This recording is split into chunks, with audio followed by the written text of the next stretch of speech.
Hello everyone, and welcome back to the channel. So in today's video, I'll be teaching you guys how to create a sequence on HubSpot from scratch. So without further ado, let's dive right in.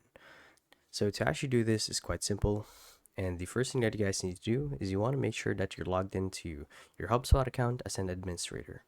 So as you can see here, I'm currently in the dashboard, and the idea here is you guys would want to get access to automation. So automation is found on the top left corner of the screen.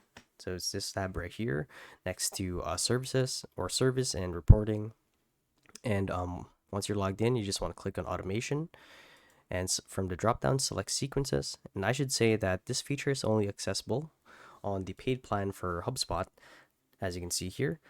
I can go for you can opt for a free trial here, but to show you guys what I mean, here's what it looks like. So automate your follow-ups, make sure that no prospect slips through the cracks, queue up a series of personalized follow-up emails that automatically get delivered at the right time. So when certain conditions are met,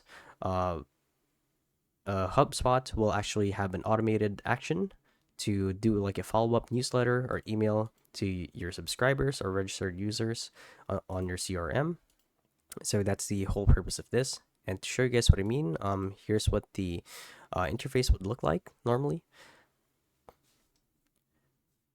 So you could set an action as well as the conditions that need to be met or the events.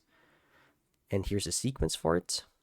So the sequence goes phone call, helpful content, connect LinkedIn, or I should say welcome email, connect LinkedIn, helpful content, phone call, social proof, or invitation to chat, change the lead status because they actually engaged with us, follow up email, break up email, analyze the sequence, and see which was which formulas work and which don't.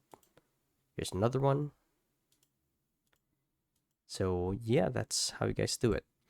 So hopefully this video helped you guys out, and if it did, be sure to let us know down in the comment section below. And yeah, thank you guys for watching. We'll see you in the next one. Bye bye.